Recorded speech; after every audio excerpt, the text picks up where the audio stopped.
Okay, welcome everyone to our event this morning. Hopefully everybody can hear me. The event this morning is about intellectual property strategy for SMEs, how the new ISO standard on intellectual property management can support innovation in your business. I'm Paul Caneen from NSAI. My role in NSAI in general is to integrate RD&I plus standards for impact, working with industry, academia and government to try and get more people involved in standards development and use. So today is focused on IP management, but the ISO 56000 series is a set of guidance standards on systematic management of innovation. There's an overarching management system standard. Number 2, the IP management is the focus of today, which is number 5 in the series. And there are also other standards, including on innovation partnerships, idea management, strategic intelligence management, and there will be an SME handbook coming out soon as well. So today's event, as I said, is focused on IP management, hosted by ourselves here in NSAI in collaboration with our colleagues in Enterprise Ireland, both of us under the Department of Enterprise, Trade and Employment. So I'm delighted today to have a number of experts to join us. 3 very active and influential members of our NSAI and ISO committee on innovation management: Jo Doyle, who's the IP manager at Enterprise Ireland; Mary White, who's an SME herself and a trademark and design attorney, who supports IP intellectual property management for SMEs on a day-to-day basis. Also, we've got Nikos Minos, who's a patent attorney with Hannah Moore and Curley. They'll introduce themselves more later. We're also delighted to have 2 SMEs who are in the cold front and at the cold front of IP management. They've done a great job for their companies. That's Jenny Roper from Precision Biotics, Richard Shattuck from Health Beacon, and they'll give us a bit of a story about their IP journeys or intellectual property management journeys and how the new ISO standard would have been very useful to them when starting out. Our MC for the event is Joanne Griffin, founder and CEO of Adapt IQ Solutions. Then briefly, the running order is after my brief welcome here, I'm going to pass over to Mary. Mary will do an introduction to the ISO IP management standard. Then we'll have a panel discussion with Joanne and our experts. Then we move on to a Q&A with yourselves, the audience. So please, during the event from now on, if you have any questions or inputs, please just post them on the chat system, and Joanne will keep an eye on it during the event, and she'll come back to that. We'll come back to that for the Q&A towards the end, and then we'll have just some closing remarks, calls to actions, and I'll give a brief overview of a standards package or collection we've put together at very discounted prices so that people can access these standards at the end of the event. Also, just to note that the session is being recorded. The link then will be shared via email afterwards to all participants, and it'll be put on the NSAI website. And now I'll just hand over to Mary for an introduction to the ISO IP management standard. Over to you, Mary.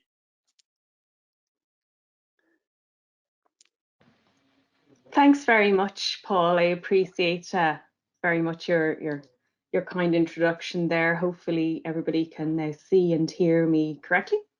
And I'd like to welcome you all and thank you very much for listening in this beautiful sunny morning from all over Ireland. From micro enterprises to multinationals, what connects us and draws us here today is your ambition, your initiative, and your future success. As Paul said, my name's Mary White. I'm a trademark attorney, and I've had the good fortune to work with some leading global and Irish companies, and now I bring that experience as a consultant to SMEs and startups. This year, the theme of World IP Day, which is today, is taking your ideas to market. And this is really appropriate to today's launch because innovation really is the process of transforming ideas into marketable goods and services. And I would like to show you how this new standard is relevant and useful to helping your business to do just that. When Paul invited me to come on the Standards Committee, I went to tell my dad the good news. And his first comment to me was, "A Standards Committee? Oh, we should have got you on that before you met boys." But his second remark was a bit more serious. He said, "How can there be a best way to innovate? Surely the very nature of inspiration is that it's unpredictable and uncontrollable." Well, that's true. We can't create a system that runs ingenuity like a tap. Creativity is a remarkable human phenomenon. But ideas alone don't change the world. Ideas have to be acted on, expressed as art, or embodied as inventions, brought to life in some way, which adds to the beauty, comfort, or quality of our lives. The innovation standards are rooted in this belief that big ideas and innovations are rarely the result of a perfectly inspired single moment, but rather they're something that develop over time through a series of thoughts, research, experiments, and iterative changes. How we manage these innovation activities is the subject of this family of standards, as Paul has explained. And how we create and manage valuable intellectual property is the subject of this new standard, 56005. To bring your idea to market without considering how to protect your competitive advantage would be a bit like opening a jewellery store without installing CCTV, locks, safes or alarms, or even taking out a basic insurance policy. As I said, I work a lot with entrepreneurs, business owners and managers, incredibly hard workers who work long hours. And finding the time to think about IP would be a bit like that jeweller at the end of a long day wanting to go home and instead having to take an extra interest in developing security systems. Well, you can spend time researching security yourself, or you can hire a security expert to help you. But the end result is that you take some steps toward recording your assets in an inventory, protecting them from theft so that you can sell them at a premium. The ISO 56005 standard explains ways to do just this for intellectual property. It offers some useful, simple, tried and tested tools. It walks readers through the key steps of how to carry out an IP audit in your business and how to create an IP strategy that aligns with your business objectives. It includes a list of IP rights to help you select the correct forms of IP rights. And there's advice on how to evaluate your IP, identify and mitigate risks, and how to exploit your IP, including the core considerations for drafting a license agreement. When we think of ISO, we typically think of certification audits and rigid conformity to prescribed standards, but this is different. There is no universally appropriate IP strategy. So we have not devised a straitjacket. Rather, we've tried to gather a world of wisdom about what works well and to crystallize these best practices into a summary of just 35 pages. So you can think of the standard like a box of chocolates, a guidance document from which you can pick and choose to understand the jargon and get a grasp of the fundamentals so that you don't miss the important milestones or have to play catch up later. It means you can build capacity in your own company and save time and money to have an informed conversation if you do bring in expert help. My final word, ISO 56005 is as relevant in our home market as it is internationally. We know because we had a hand in creating it. Today's panel of speakers includes some of the men and women who have shaped and influenced this document. And we're real-world people who work hands-on every day with businesses and companies like yours, helping you to take your ideas to market, helping your ambitions succeed. I really hope you'll enjoy the standard and benefit from it. I can encourage you to listen to the stories of our SME speakers here today. They have at first-hand navigated this difficult innovation terrain, and we can all learn from their experience. So I'm delighted to hand over now to our MC, Joanne Griffin. Thank you. Now, good morning, everyone. My name is Joanne, and I will be your MC for this discussion this morning. We're going to kick off with a panel discussion very soon with some incredible speakers. But if you do have questions for the panelists along the way, you'll find a chat screen. If you just open up the screen, I think it's to your right, you'll find a little chat box there. So please, as these conversations are happening, as questions are coming to mind, pop them into the chat box there and I will keep an eye on them and make sure that we address them. We will be leaving time for Q&A at the end. So I'm delighted to be with you today, especially on World IP Day, where the theme this year is intellectual property and SMEs. In every small business, an idea is married with ingenuity to create a product or a service that people want. And that is where value is created, which is the great subject of our conversation today. So let's get started. We'll start with introductions of the panel. Panel, if you want to join the screen, please, and unmute yourselves. And we'll do a quick round tour of who we have on screen so you put yourselves into context. Paul, if we can kick off with yourself. Thanks, Ron. I think I gave a brief introduction, but Paul Killeen with NSAI. I manage the Innovation Management Committee, and I think I'll leave it at that because I'll leave time for the other guys. Great. Thanks. Okay, Joe, would you like to take next?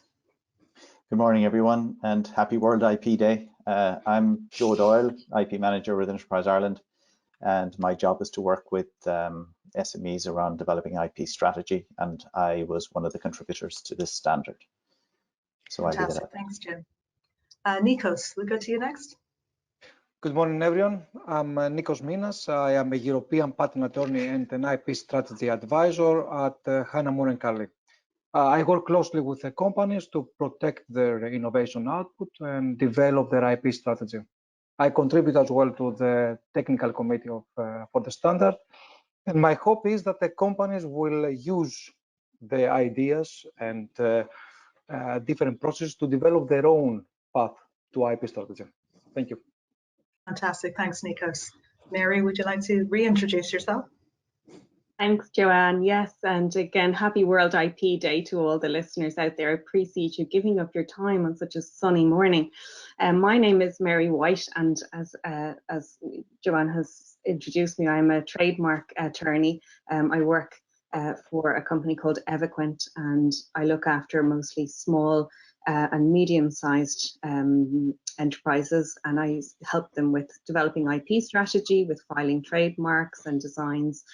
And again, it's been a privilege to sit on the committee which developed this standard. Great, we have a world of expertise here. Richard, if I can ask you to just join the screen when you get a chance. I can't see you here, but we'll go to Jenny next. Jenny from Precision Biotics. Jenny, would you give us a quick introduction? Hello, everybody. So I am head of IP with Precision Biotics Group, which is a Cork company. We are an SME. We've been recently acquired by a much larger company, and I suppose actually one of the key things was the IP was part of that acquisition process. So an interesting and possibly, you know, an end route for some SMEs who would be listening today, where they would want to go. My background is science, so I did a plant science degree in UCC, and then headed off and sort of in various guises ended up in innovation and helped actually spin a company out of Imperial College in London, and then came back to Ireland, and I've been working with Precision Biotics for the last 12 years now, mainly in the IP area. So I would be somebody who would not have had the I suppose official training in IP, and have worked actually very closely with trademark and patent attorneys and found that interaction highly beneficial. So thank you, Jenny. And lastly, over to yourself, Richard. Yeah, good morning. Thanks, Joanne. Good morning, everybody. Thanks to the organisers for the invitation to speak to you today. So my name is Richard Shattuck. I'm Manager of Strategic Projects in Health Beacon, and we develop smart tools for managing medication. So currently I manage the IP portfolio and ensure that it's aligned with our innovation and R&D strategy and also our business strategy. Our portfolio kind of consists of over 30 patents and over 40 trademarks, and we would typically look to file 3 to 4 patents per year. So we'd have quite a busy one. We're obviously still a small SME, but we're quite innovative, and there's a lot of stuff happening. So obviously it's very important to us to make sure we protect that correctly. Great to hear. Thanks so much, Richard. Right, we'll get the conversation started. Paul, if I may start with yourself, could you give us a little bit of a background to, how did this international standard come about? Because it is a global standard. And what were the outcomes in mind that drove the standard to where it is today? Thanks, John. Yeah, I mean, really standards are all market driven and market need based. So there was a need identified for guidance on how to systematically manage innovation activities. And the key word there is systematic versus ad hoc, So to help particularly SMEs, the focus very much was on SMEs, including startups, scale-ups. How do they go from ad hoc methods and process to more systematic to optimize their performance and to develop a practical tool, support tool, a guidance framework. As Mary said, not a straitjacket. I mean, it's very much a framework and a support tool, very useful. I mean, I spent most of my career in innovation myself, in industry and between industry and academia. And personally, I think, fair play to the guys here, the three who are very much involved with, as I said, hundreds of other experts. It really is a practical tool. So then, I mean, practically what happened was ISO set up a technical committee. There were 65 countries involved, hundreds of innovation experts, including, very much well facilitated or represented from Ireland. We had industry, startups, SMEs, multinationals, government agencies, like Joe from Enterprise Ireland, a couple of other colleagues of Joe's from Enterprise Ireland. We've Leo representatives, IDA, number of academics. And that's how the process works. We are the NSAI, we facilitate Irish experts to engage in the process. And I just want to say thanks very much to the volunteers, because it's all voluntary. Joe, Mary and Nick, particularly for the IP management. They really engaged and actually shaped quite a bit. From a small country, Ireland had a good input, and it's a very valuable document, I think, at the outcome. And really the output, as I said, is to have a common framework and language across the world. So that's what we have now. So to support SMEs and to support SMEs in their collaborations with other companies, or whether they be SMEs or large multinationals they might be selling to, or also with external bodies like colleges or universities in the world of open innovation. Again, practical, very useful support tool for SMEs to improve their performance ultimately. So yeah, really about systematic rather than ad hoc innovation management. Hopefully that helps people understand. Yeah, it really does put it into context. And I think we'll start with clearing the elephant in the room. So when I think about ISO standards, I think about something more prescriptive, a linear process. And when I think about innovation, I think about something quite non-linear and coloring outside the lines. So there's an inherent conflict in having a standard around innovation, or is there? What's your thoughts on it?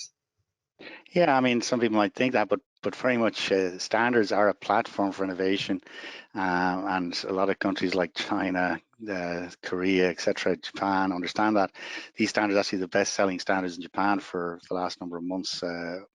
So it is really a guidance framework. So there's certain types of standards that are requirements-based. They say, shall do this, shall do that to meet the standard. These aren't that type of standard. This is a guidance standard, giving people guidance around how to systematically manage innovation, how to set up a system and run the system so that you can optimize your performance. You could do an ad hoc system.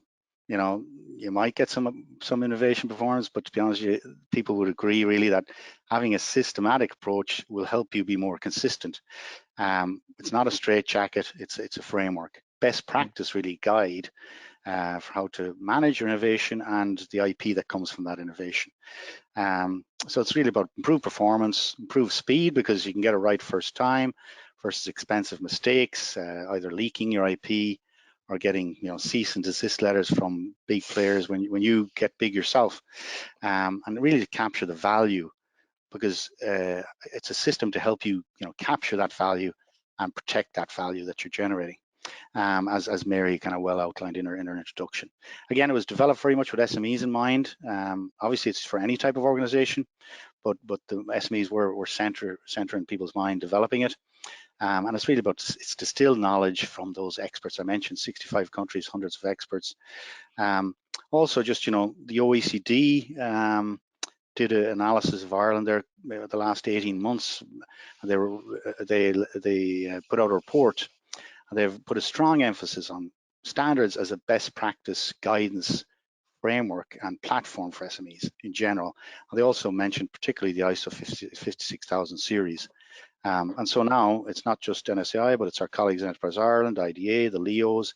We're all behind this and trying to promote these ISO guidance framework standards for uptake by our SMEs. So I hope that answers that question.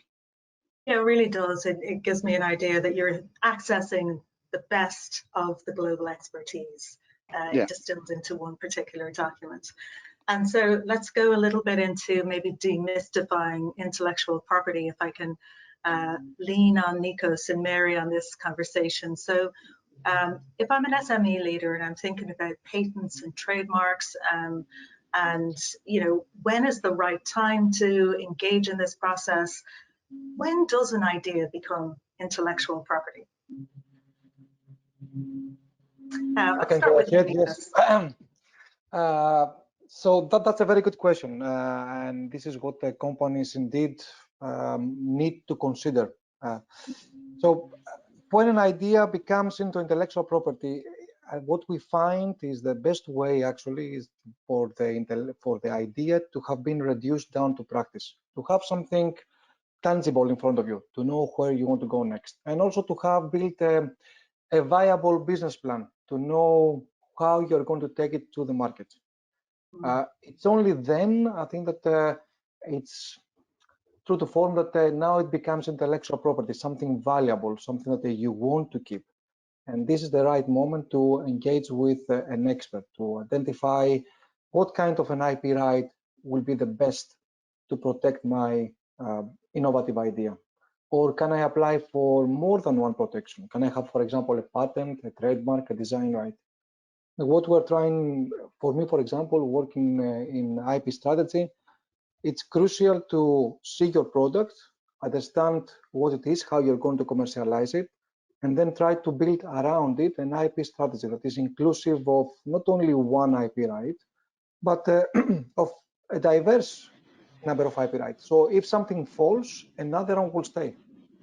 And this, I think, where the ISO 56005 will help companies understand this fine-tuning of how to choose your, to select your IP protection. How do you go about it? Fantastic, and I'm sure our SME leaders have tons of stories they can share around that. Mary, do you want to give your input in terms of? Nikos has given great advice for people there, and just to, I suppose, add to that or agree with Nikos, I suppose the main thing is if a company is innovative, doing research and development, then one way or another, IP is going to be an issue. You're either managing your own IP or you're navigating around the IP of others, or both. And doing nothing is always a choice, but it can be a very expensive one. It can be a hard sell for investors, and potentially you could land yourself in hot water. When a company is small and not yet making a lot of profit, it's possible the competitors don't pay so much attention and IP issues can surface afterwards. So when you achieve success and start to scale and start to take market share from the incumbents, then you will find that they will jump in and use the IP system to protect their market. And it may be too late at that point to start to manage your IP, or it may be very difficult. So I think the main advice that we could give to small and medium enterprises in Ireland is that it's never too late to do something, but it's never too early to begin. It's certainly never too early to know what your next steps will be, and having a plan at an early stage is really valuable. And I guess that's one of the reasons why this standard is so helpful, because it can help you to plan and to organize yourself, even though you may not file until later down the line. If it's, for example, a trademark in particular is something that can be filed later. Patents are, something that need to be filed at an early stage, and until you do file a patent, you should not disclose your idea publicly, because you might negate your capacity to get a patent. And I guess it's really important in terms of trade secrets. Not everything is protectable using a formal IP right. So keeping confidential information secret can be terribly important to businesses as well. So it is complex, but again, our aim here is to demystify it for people. Yes. Sorry, Nikos, do you want to come back in? Yes, I just want to add is that the IP, what brings into the table is that actually it levels the playing field with the competitor. It doesn't really matter whether your competitor is a big multinational or another small SME. You can sit at the same table. Once you have IP, you can really sit at the same table and have a discussion. If you don't have an IP, then where things get a little bit messy. I'd like to go to Jenny, because I can see her nodding voraciously throughout the whole thing. So Jenny, this obviously resonates with you in terms of managing it from the very early stages. Absolutely, and I think this ISO document, it's quite detailed. It's only 35 pages, but 35 pages might be quite a lot for people who are not really into the whole language of the thing. So but what I have read it, and what it seems to me is that it does pull in everything that you might want to think about, which is absolutely fantastic. However, also when you think about IP and the early stages of it, the critical thing is to try and get that mindset about protecting your ideas and a very simple system into your SME organization, just to do that, so that everybody coming in the door thinks about how you protect IP, because it's like one of these things. There are a few key rules and they're black and white, and if you don't know what you don't know, you may not protect where you need to, and then it's too late. You can't go back and say sorry. So this document will be really useful to start to figure that out, and then it's also really useful as a mechanism for talking to professionals to actually navigate your way through. It's not necessarily hugely complex, actually. Some of the key stuff that you have to do early on, you just have to do it. Things around you know, confidentiality agreements, the appropriate licensing, you know, just making sure that everybody who might be talking about what you're doing understands where they can go to and where they have to stop.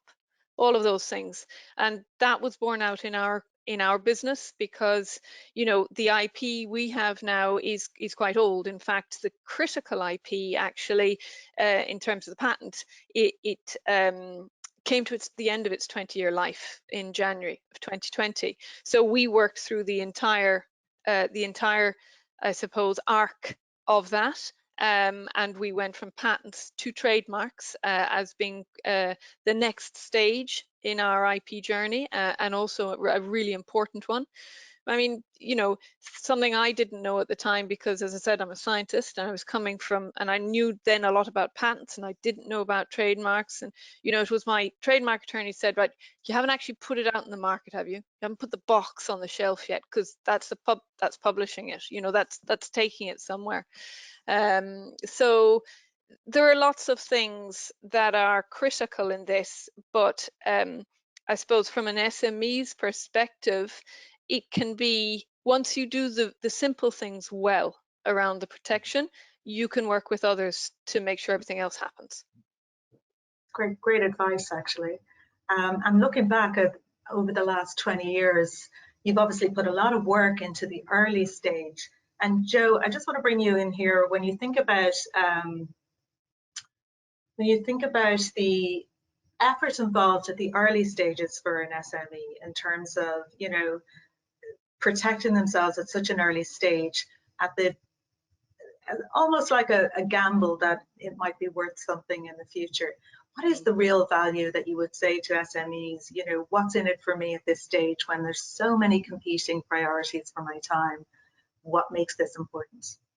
Yeah, and look, let's face it, that is the big challenge. Running an SME is a full-time job already, and if IP isn't part of what you're doing, then this is another strain on the company, and you won't necessarily get a payback in the short term. It's for that time. You're thinking about that time in the future when your company is scaling and it's successful and profitable.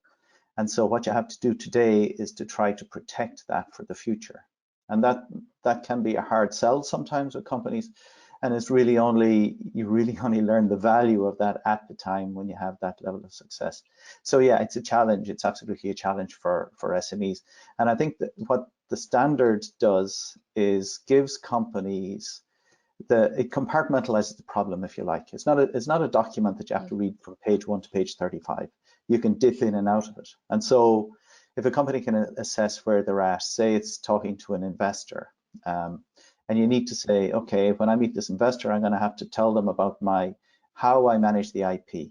So dip into that part of the document. What's an IP strategy? It'll help you to understand what that is.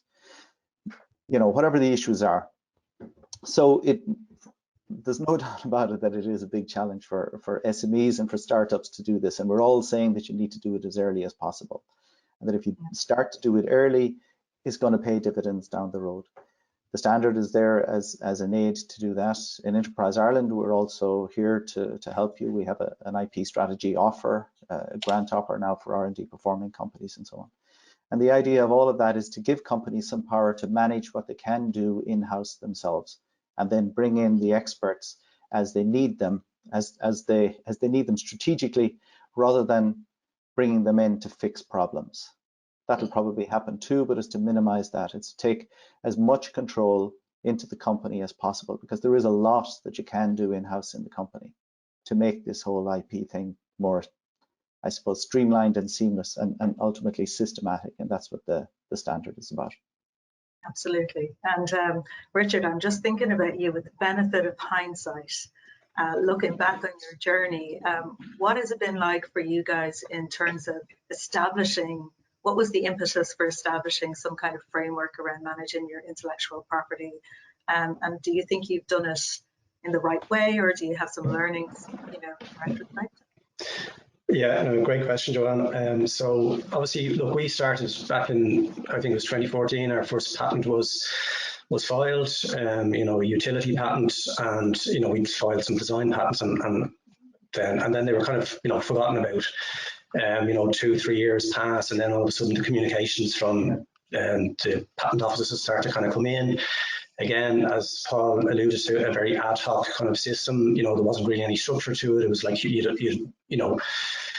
I say these officers come in and it'd be 11th hour stuff. We were kind of scrambling to get stuff in and that. So again, it was a problem. And on a couple of occasions, one in particular, we almost let a patent lapse, which was one of our core patents. So thankfully that didn't happen. So obviously that gave you the real kind of a little fire under you in terms of look, we need to have some sort of more structured strategy here in terms of managing this. And obviously we were an SME, a small number of resources, trying to launch a product in multiple markets. IP was kind of, again, it was on the back shelf, but it was important to us because we're obviously we're operating in a medical technology arena, connected devices, having patents and IP protection around your goods, your products, your processes is extremely important.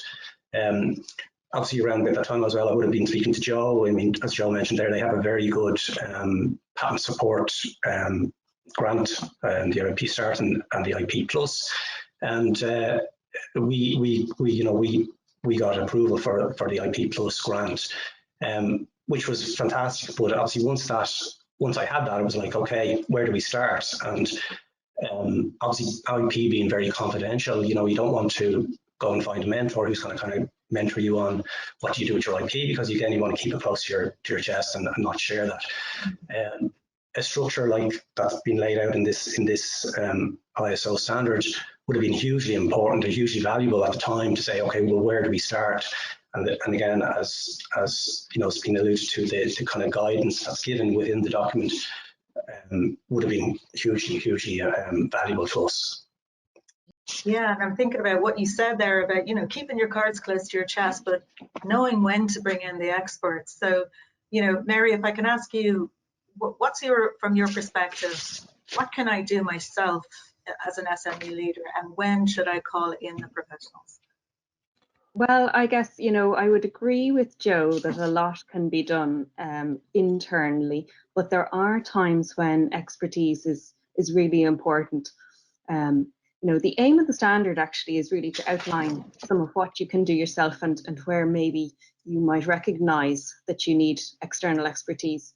You can take a lot of control of the process, and I really recommend that companies do take control of that process themselves, because you have to have an in-company understanding of what's involved. You need to really engage with your advisors to get the best from their expertise, and you need to align your IP strategy with your own business plan. So the most expensive way to do it is to bring in IP advisors and have them try to fix problems in arrears. So my advice would be to engage earlier in the process with somebody so that you have a trusted advisor, a strong relationship, someone who you can pick up the phone and have a chat with. Not everything is going to end in an expensive filing or a dispute. So my advice would be early relationship building and early consideration of what might go wrong, and you can avoid expensive pitfalls by doing that. Nikos, have you anything you want to maybe throw in there? Yeah, of course, sure, absolutely. No, it's true. During the discussions of when we were developing the ISO, it was all about making it relevant for the SMEs.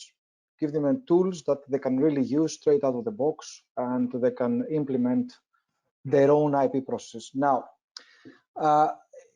what we have seen actually from my experience is that when you engage with a professional, indeed, you can engage from early beginning. You can say, okay, listen, black sheet over here, I want an IP strategy. It doesn't work that way. It needs to be really come top down. There needs to be some kind of an initiative within the company to have the culture, and then the expert can help you. Now, with the IP standard, you can take it a little bit further. You can have already done the preliminary work, identify what are your needs, which areas you would need help, and then you can bring the expert in to, of course, try to fix, let's say, maybe some misconceptions or shape it in the way that it will be more relevant for the company. But I think this is what the standard will help quite a lot of organizations, having this preliminary work done before an expert comes in. Yeah, maybe one other point, maybe to add to that, there, people, the guys, you know, Mary, Nikos, Joe, and others obviously were involved in developing the standard around the world. I think they did a very nice job in positioning IP management within the innovation process. So there's a process in the overarching, you know, framework of, you know, identify opportunities, create concepts, validate the concepts, develop solutions, and deploy the solutions. Obviously, that's iterative, but it shows you within that framework what to do on IP management in each aspect, and so that's very useful. And also the framework gives you the big picture. Sometimes I think people hear little bits about IP and it sounds very confusing. It gives you the bigger picture of, okay, what is this all about here? What's the framework? Where does it fit into the innovation management process, or the innovation process that people generally understand? And, you know, how do you apply it at different points of the process? That was, I think, very useful for people.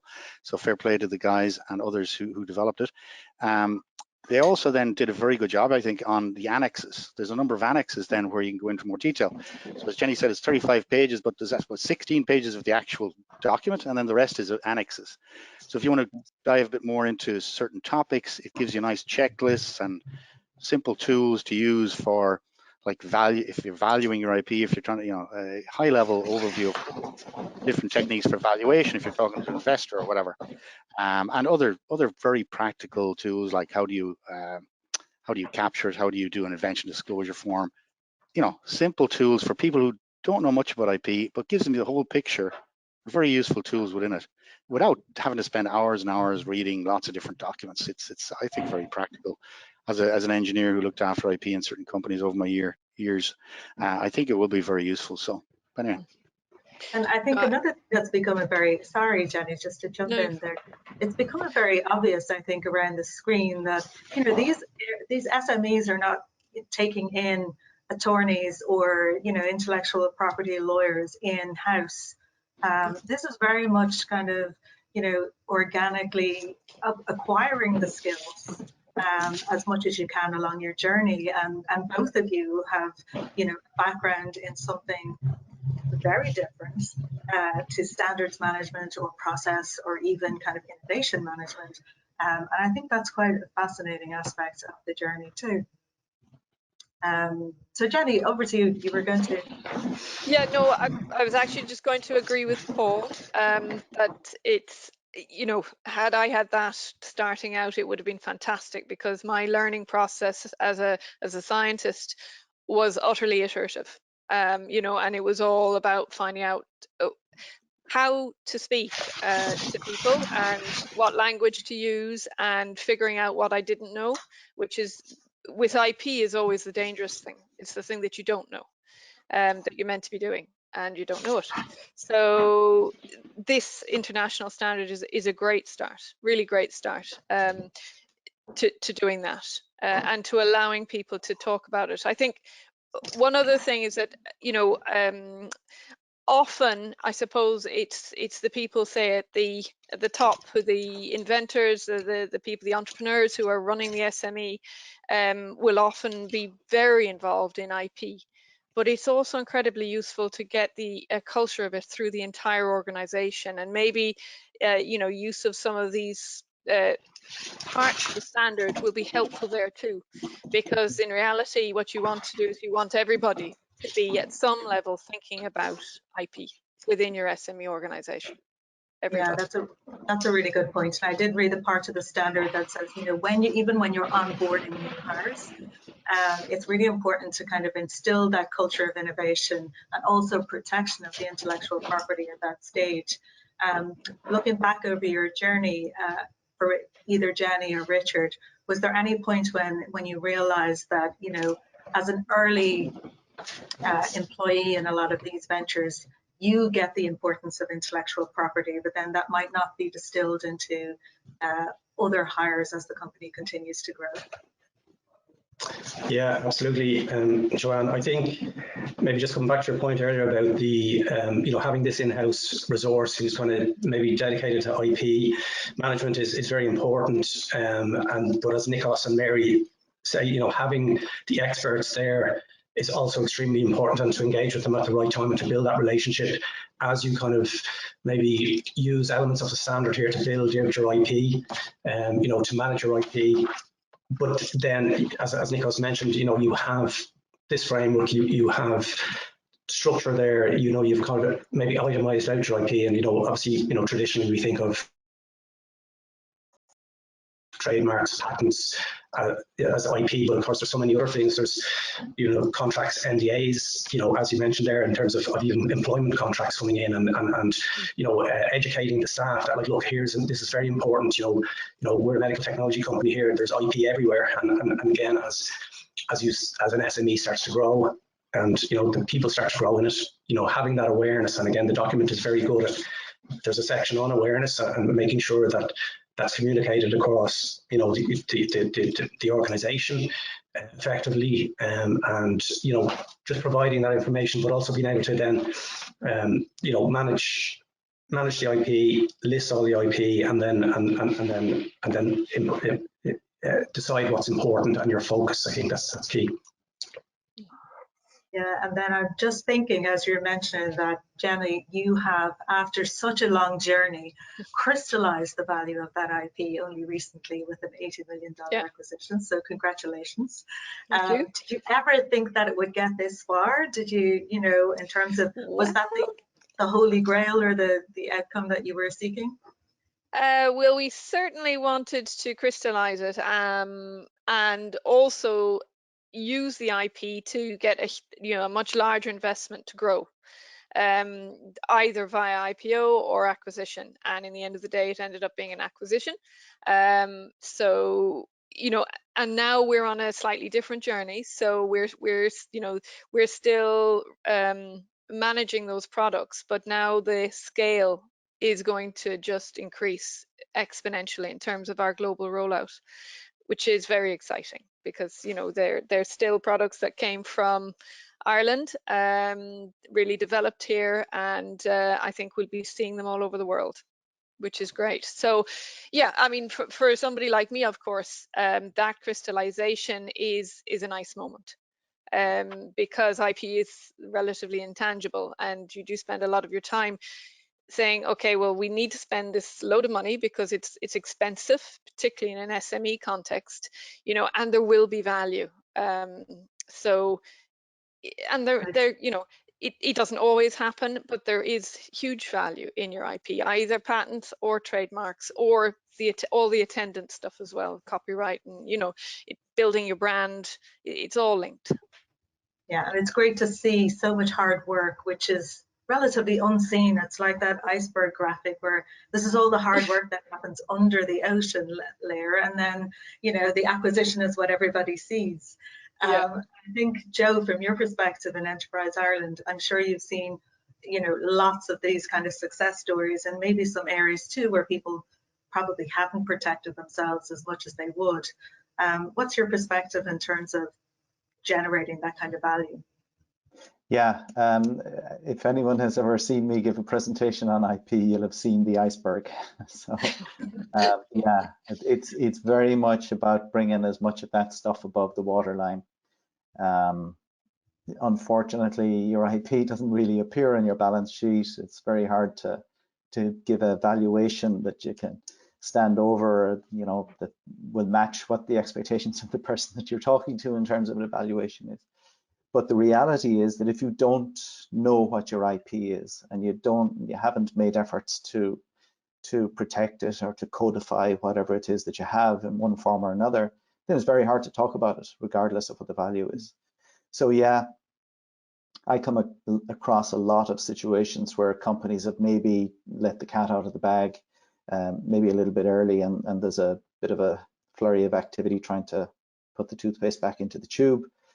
But it's usually a good, it's a learning exercise. That's a lesson you learn once only, and then, you know, you move on from there. And everybody does it. It's not it's very common, and it is, you know, like I said earlier, it's a challenge.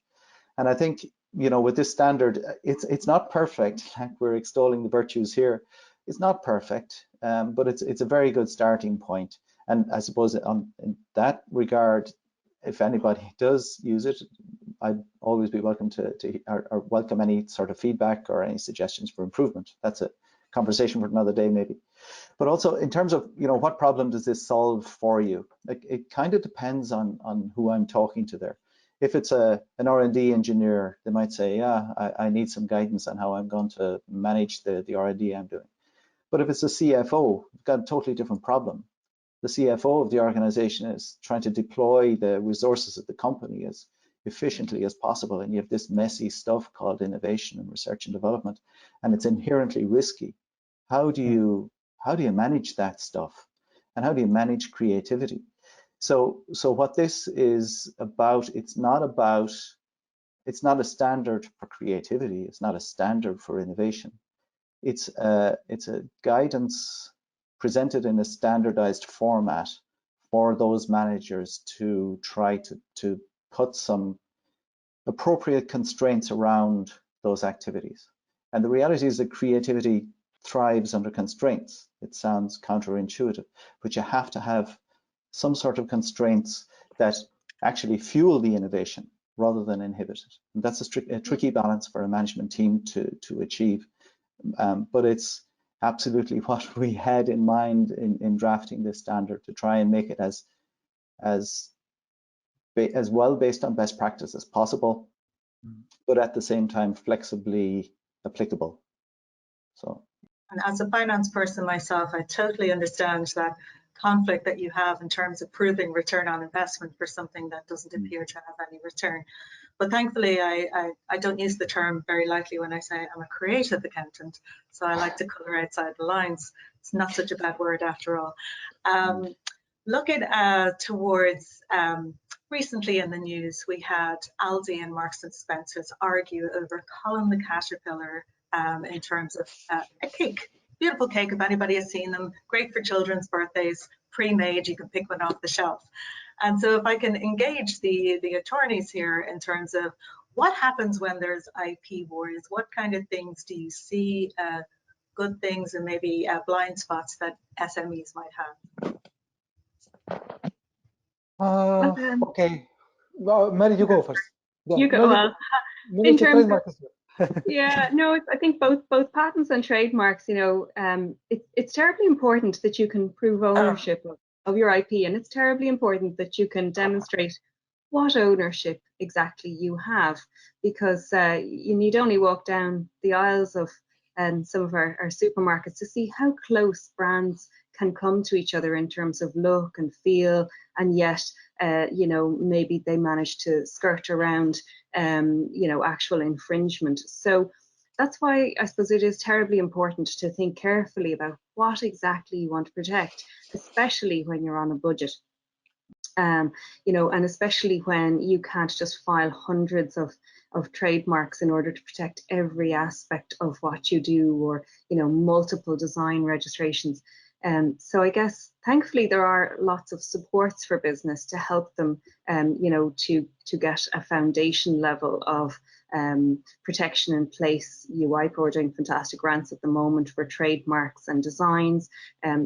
Enterprise Ireland have a fantastic support scheme, which I would really like to mention, especially in relation to the context of the earlier chat about embedding IP in your organisation as well as using IP experts. I think you know, the IP Start grant and there's two, there's the IP Start and there's the IP Plus grant. And the IP Plus grant is particularly useful because it enables you to build a champion internally. And all of those are really great because they will help you, I suppose, to put in place, as I say, those key aspects of protection that you and your brand need to have. So in terms of the IP wars, yes, we all see them in the news from time to time, but I would think one of the great things about having IP rights in place is they actually act as a deterrent, and they can help you to avoid those kind of issues. It of course becomes more expensive when you become embroiled in, you know, in a debate as to whether your design or your trademark looks a bit like someone else's brand or trademark, and whether your get-up in fact looks, you know, I suppose confusingly similar to somebody else's. And we need only look at Irish legislation and famous cases like the Brennan's Bread case to see how important it is just to have rights in the first place, so that you don't go down a more expensive legal route of trying to prove passing off. I think you're far better off to invest in a trademark than to rely on unregistered rights.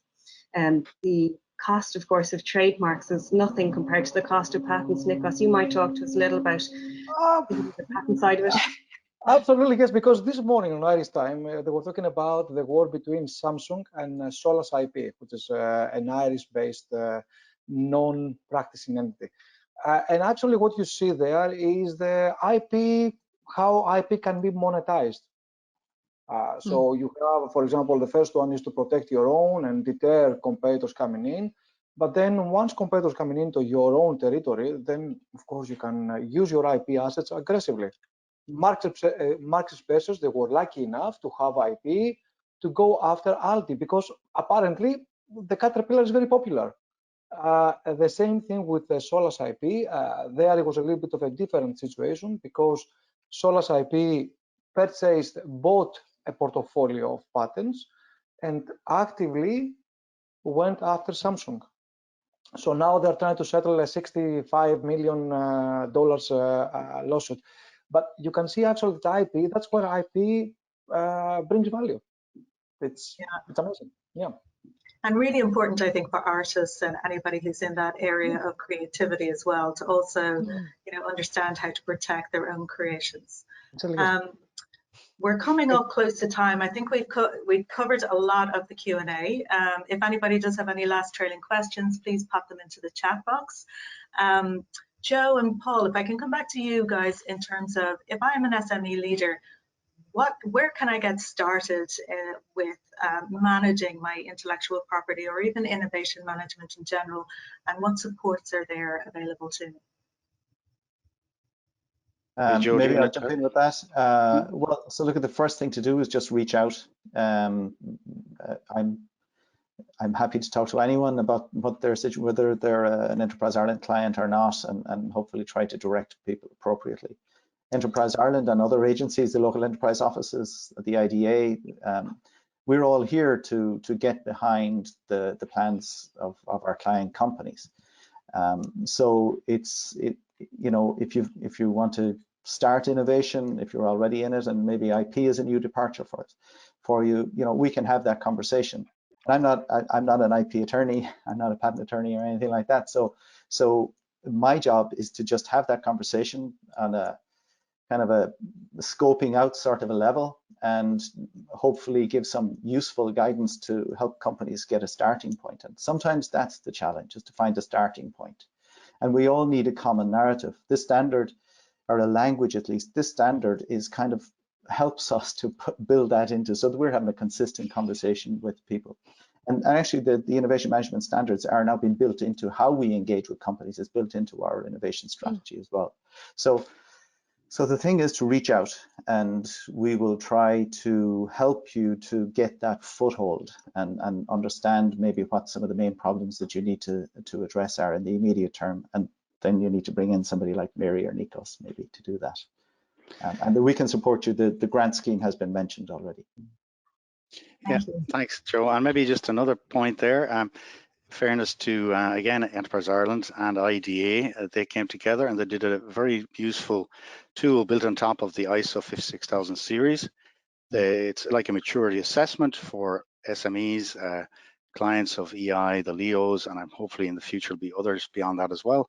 But it's a simple online tool that if you talk to your DA or development advisor from Enterprise Ireland, I think EI are planning to roll it out to over 200 SMEs this year. This innovation scorecard, intellectual property is a part of it, but obviously we talked about it's in the context. Intellectual property isn't a thing on its own. It's in the context of the overall business strategy of the company, the innovation strategy of the company. So it's a very useful tool built on top of the 556,000 series. So if anybody's out there and you're a client of EI or the LEOs, you can also talk to your DA about that, as well as talking to Joe, of course, about specifically on IP. But that's one tool. And then the other thing we did from a NSAI perspective is we put a package together for people. So I don't know, Joanna, if you want to show the slide there, but I can talk to it. Sure. There's a picture here of a package. It includes 5 of the published guidance standards, including the IP management one. So you can see there the collection of 5. The last one there is the IP management.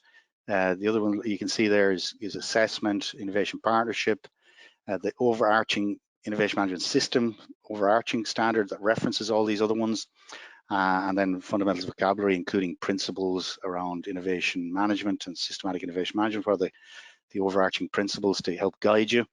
And you can see there the collection of those 5 is available for 250, or if you just want to buy the IP management on its own, it's 90 euros. And there's a code there, and we'll send the links to all this stuff after the event for people who've signed up for the webinar. And then there's just one other slide there, it talks about the other collection we just put together in case you did happen to have the IP management one. This is just another package without the IP management. So that's there are options that are available for people after the event to just go and read it and get the guidance and use it. So it's pretty 90 euro. It's around a golf kind of thing. If you have any interest at all in IP or in innovation management, I think it's pretty affordable. Our role in NSAI isn't to make profit. We're not for profit. We just need to cover costs. So obviously, it takes some cost to develop these international standards. So, but again, it's there for everybody to use and hopefully learn from and get some of the advantages the guys talked about today. Great. So I have one last trailing question coming in here. Would anybody like to answer, how do we recognize when we have intellectual property? What are the typical signs? Can I say something just very briefly, and then I will leave the experts at it. But I would say if you have a problem and you found some sort of a solution, or even just you have a problem, then you have IP. There you go. There's nothing more to say. Yeah, we'll just leave it at that. I think that's. Can I give another perspective on it? If you were to, if somebody was to say to you that you're not doing anything original, you might be very insulted by that, right? But if you are doing something original, something novel, then IP is an issue for you. If you're not doing anything original, then you're not on this call. So. Yes. One thing I will say though, if you ask basically the people doing the innovation, if they're doing anything new, they will tell you, no, actually, this is something that we just, it was very simple to come up. And this is the tricky part. It's actually that the top management needs to recognize that is doing something innovative rather than waiting for, and this is the culture thing. Yeah, and I mean, it doesn't have to be a product either. It can be a process, and a lot of SMEs here will be doing internal processes, and they might be innovative and new, and they can protect them as obviously trade secrets or whatever they want. But yeah, I think everybody has some innovation going on. A lot of times people don't realize it, maybe, so.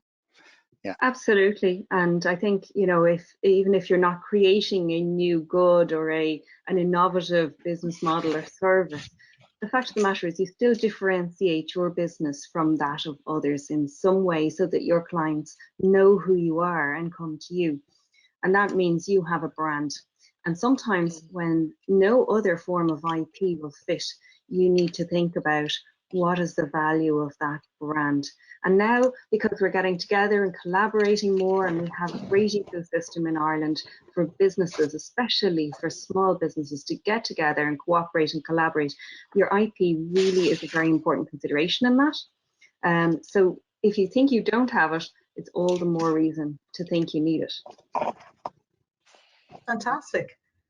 So I think we're just heading over time, so we'll wrap it up there. But I just want to ask you guys one by one, if you could give me one takeaway from today or one piece of advice, and then for the professionals and the experts, if you can also include your contact details so people can contact you afterwards. And Paul, if you can just remind people what the takeaways will be after the event in terms of the follow-up email. Yeah, I don't know. We probably haven't time to do Q&A with the audience, I think, Joanne, probably, but I've run through them. Yeah. So yeah, okay, that's fine. So yeah, I mean, as I said, we have that that package available. We'll post that and send it to everybody afterwards, so they can get and read hopefully the standard and use it for their benefit. I suppose that's the main takeaway from my side. I'll pass over to the other guys. I suppose the other thing, it's a guidance framework. It's not a straitjacket. Remember that, and it's there for guidance and for benefits for SMEs. Joe, Pass do you over want to take next? Okay, my one takeaway would be, if you want to figure out where to start, is do an IP audit. An IP audit is where you just sit down with somebody and you go through everything as much as you can, agreements, what IP you have, what IP you might have, what you don't have, and from out of that, maybe throw up 2 or 3 at the most things to do from there. Great points. Richard, can I go to you next? Yeah, I think similar to what Joe said there, I think the starting point is really, do your IP audit, create your list of all your IP, look at that closely. And then I think really, the document in itself, the ISO standards, it really has, as Mary said at the start, it's like a box of chocolates. You can kind of dip in and out of it. We certainly would have probably, hit some of the chocolates and got some of them across, but I think it's something, a document that we'll still go back to now and sort of, use to help us and guide us in other areas that we haven't yet covered. So yeah, I think it's very worthwhile, and hats off to the guys for pulling it together. It's a great piece of work. Great stuff, thank you. And Jenny, if you'd like to take the floor. Well, yes, I think I'd echo what Richard said there in terms of this great piece of work, and something which people should really look at and take away what they need to from it, but also to spread the load across your organizations. Key takeaway, I think, just involve people across your organization. Now you have the tool to talk about it, or to even get other people within your organization to talk about it, so that it becomes part of the culture, and it will be valuable in the future. Great points. And Mary. No, Mary, you. Go, Nick, you're fine. Oh, no, it's okay. You. It's all right. No, from my side, I agree with everything basically, but just understand your needs and then just go ahead and see where you need to bring in an expert. And I will leave it to you, Mary. Sorry. Thank you. No worries. Well, I guess my last word would be, it's what you do next that counts. So make the most of your IP in your organization. If you've never thought about it, now is a great time to start. If you think you have it all wrapped up, then now is a great time to revisit it and make sure that that is still the case, because it's constantly evolving. So finally, yeah, thank you all so much for coming on this lovely World IP Day. I hope you all had a great time, and do you know, keep in touch with us all. I'm sure any of us would be happy to answer questions afterwards as well. And indeed, I'm sure Paul will circulate slides. So again, thank you, and thanks, Joanne. Thank you all very much. So Mary, if people want to contact you, it's eloquent.ie, Mary White.